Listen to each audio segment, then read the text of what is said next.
maintenant, le centre nerveux, je dirais, c'est le clubhouse. Vous venez de le rénover un tout petit peu. Ouais. Et puis c'est aussi la vie de club. La vie de club, effectivement, je pense que c'est le leitmotiv depuis que j'ai repris la présidence. On avait connu les années où le Waterloo Ducks, n'ayant pas de terrain mouillé, jouait au Berscott, au parc, etc. Donc on avait perdu totalement, malgré le fait qu'on n'était pas encore très très nombreux, on avait perdu l'esprit club. Les gens n'allaient plus voir son équipe première. On sait que bon, ça a évolué forcément depuis lors. Et malgré le fait qu'on soit un jeune club, je pense qu'il y a un véritable esprit club. Quand le Waterloo Ducks est là, on les entend chanter, on les voit en couleur, et donc ça crée une ambiance. Et je pense que tous les clubs se réjouissent non seulement de jouer contre une telle équipe, mais aussi parce qu'on sait qu'il y aura de l'ambiance autour des terrains. C'est ça, et le fait que le club soit champion, ça aide évidemment à amener un peu plus de monde. Mais forcément, ça a un impact. Je pense qu'il y a des gens qui veulent venir ici, parce que bon, on a parlé du Waterloo Ducks, on parle aussi de son école des jeunes. Je pense que ça, c'est ce qui a, je pense, a véritablement été un tournant dans le projet du club, c'est d'en faire une école de jeunes la plus réputée possible. Quand on voit le nombre de titres de champions qu'on a eu en jeunes ces derniers temps, c'est vraiment exceptionnel. Et ça, je pense qu'aujourd'hui, l'engouement du hockey, les parents se remettent à rêver que leurs enfants seront peut-être dans des équipes nationales, et donc ils cherchent un club où ils se disent là mon enfant sera pris entre de bonnes mains et il aura des chances de grandir dans son sport le mieux possible. Et c'est vraiment la philosophie du club. On sait qu'on essaye de faire vivre, c'est un équilibre permanent, on est tout le temps en train de remettre l'école de jeunes en question pour pouvoir garder cet équilibre, faire vivre vraiment un hockey d'élite, parce qu'il y a vraiment, les équipes 1 chez nous sont vraiment considérées, je dirais vraiment comme de l'élite dès les cadets. Il faut savoir qu'ils ont des entraînements spéciaux avec Shane McLeod, etc. Donc tout pour travailler vraiment, ils ont la vidéo, etc. Donc on les soigne très très fort pour que le jour où ils sont prêts, ils soient capables de rejoindre une équipe comme le Waterloo Ducks. C'est ça on a appris par les années. C'était une des premières remarques que m'avait fait à l'époque encore Étienne Theis ou Pascal Quina après. C'était que les jeunes qui sortaient de l'école, malgré tout le talent qu'ils pouvaient avoir technique, n'était pas du tout à niveau en termes de tactique, de compréhension du jeu, etc. Donc tout ça, c'est des choses qu'il faut travailler. Au niveau physique, on travaille énormément le physique. Donc, c'est ça. Mais vous n'oubliez pas les gens, les enfants, garçons et filles, qui font le loisir. Et par contre, c'était ça, il faut bien sûr garder cet équilibre avec le loisir. C'était vrai qu'aujourd'hui, tant qu'on avait un terrain mouillé et un terrain sablé, il y avait déjà une différence de statut. Il y a ceux qui jouaient sur le mouillé et ceux qui jouaient sur le sablé. L'année prochaine, tout le monde jouera sur le mouillé. On va de plus en plus aller vers les mêmes entraîneurs, avec un investissement aussi pour des gens qui ne seront pas entraîneurs, mais qui tous les jours surveilleront les entraînements pour voir que l'entraîneur suit bien le programme, que ce soit pour une équipe 1 ou pour une équipe 7. Et que, donc là, ils pourront corriger non seulement les enfants, mais également les entraîneurs. Et là, c'est pas très facile de trouver des entraîneurs. C'est de moins en moins facile, mais je pense qu'on est en train aussi d'évoluer en termes de contrats que l'on peut offrir à ces gens. Donc il y a de plus en plus de contrats qui permettent aujourd'hui, dans des conditions financières encore acceptables, de payer des gens pas simplement pour venir 1 heure, 1 heure et demie, mais pour vraiment un contrat où ils sont X heures par semaine, et donc ça devient intéressant pour eux. Le modèle français avec le soutien du ministère des Sports, avec des gens qui seraient, alors ici en Belgique, soutenus par l'ADEPS, c'est quelque chose qui serait intéressant.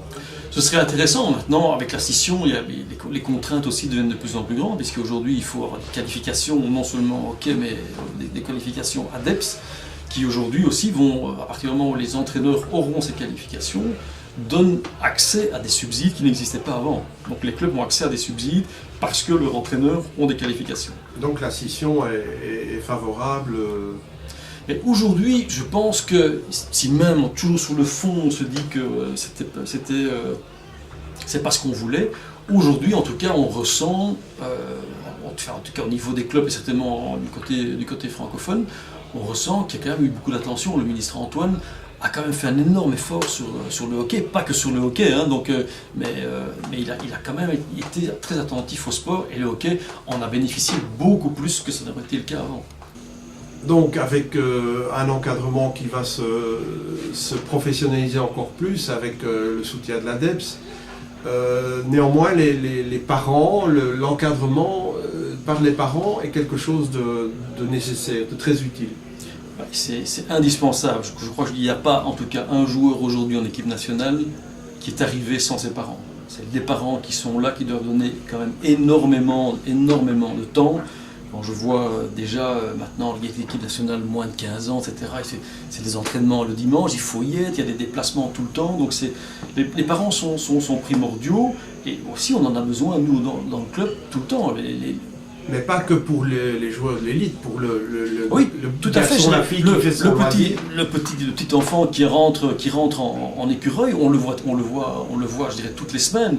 Il y a des enfants qui sont passionnés, qui ont apparemment du talent dès qu'ils sont tout petits, mais les parents, parce que soit ils sont des parents divorcés ou parce que les parents n'ont pas le temps, ben finalement ils disparaissent parce que voilà, c'est un sport d'équipe, donc il faut être là, il y a des conditions à respecter, et c'est vrai qu'on s'engage, et les parents doivent s'engager, et d'ailleurs on édite une charte d'éthique aujourd'hui où il y a des engagements des parents. Donc, mais les parents ne doivent pas avoir peur de s'engager, ils seront aidés, ils seront soutenus. Ils sont bien sûr aidés, et puis je pense que c'est un effort. Oui, parfois il faut se lever tôt, mais moi je pense que chaque fois, c'est pour aller voir son enfant qui s'amuse et qui joue, c'est chaque fois un bonheur à regarder. Donc voilà, je pense que s'investir pour son enfant, je pense pas que c'est du très bon investissement, c'est pas de la dépense de temps. Et puis voir le regard d'un enfant quand il est face à Max Leux, à Thibaut de Sadelire, aux champions de la division honneur, c'est pas fantastique. C'est leurs idoles, hein, je pense. Et c'est d'ailleurs quelque chose qu'on vient de lancer maintenant. Chaque joueur de l'équipe première parraine une équipe. Pas les équipes 1 ou les équipes 2, parce qu'eux, forcément, sont en contact tout le temps avec ces joueurs-là. Mais le petit garçon qui est en minime 5 ou 6, eh bien, il a peut-être maintenant cette année-ci, Max Leux, son parrain, qui vient de temps en temps le voir pour son match de samedi, et qui sera à côté du papa qui coach et qui dira tiens, là je ferai comme ça, ou celui-là, tiens, je pense qu'il a peut-être plus ce profil-là, ou celui-là il doit travailler ça. Je pense que ça reste des très très bons souvenirs. Et ce que fait le parrain invite son équipe, et ça c'est à régler avec Shane McLeod, donc il invite son équipe à venir voir par exemple un briefing de l'équipe première, et puis à rester près de lui pendant le match. Donc on crée vraiment une émulation qui nous sert aussi à ramener des parents, à ce que des parents qui ne connaissent pas le hockey découvrent le hockey de haut niveau et se prennent au jeu et viennent de plus en plus voir des matchs le dimanche. Est-ce que tous ces jeunes iront voir le What Ducks en finale pour décrocher le titre? Je pense, mais on a vu les années précédentes, quand on voit le nombre, l'engouement que ce genre de match a auprès des jeunes. On avait vraiment des escadrons de jeunes déguisés en vert et blanc, et donc qui ont chanté plus fort que les adultes encore. Donc il y a vraiment un esprit au niveau des jeunes, là ils sont vraiment très très derrière leurs équipes. Et donc je repose ma question, What Ducks champion? On a tout en main en tout cas. Si on n'est pas champion cette année-ci, en tout cas champion en ligne, je pense que là ce serait vraiment catastrophique si on devait perdre tous les matchs jusque-là. Les playoffs, on sait ce que c'est. Ça reste un moment, une grande loterie. Mais en tout cas, on a tout en main pour être champion pour la 3e fois consécutive. Là, je suis pas un spécialiste des stats, mais donc c'est arrivé quelques fois, mais je pense qu'il y a quand même de nombreuses années. Donc un président du Waterloo Ducks heureux. Oui, on fera qu'effectivement, avec le club, dans un club pareil qui est champion, qui chaque année, pas chaque année, mais donc joue en EHL et depuis, je crois, 12 ou 13 ans, de manière ininterrompue en play-off, on peut être qu'heureux. Maintenant, c'est vrai que c'est du travail, c'est très très beau, on en parlait au début de cette interview, et qu'à un moment, je crois que le président doit passer la main, on n'est pas président à vie dans un club. Je sais pas, je crois peut-être les membres un jour en auront marre de me pouvoir ou de me supporter, donc voilà. Mais en tout cas heureux, oui. Merci beaucoup. Avec plaisir. Merci. Très bien.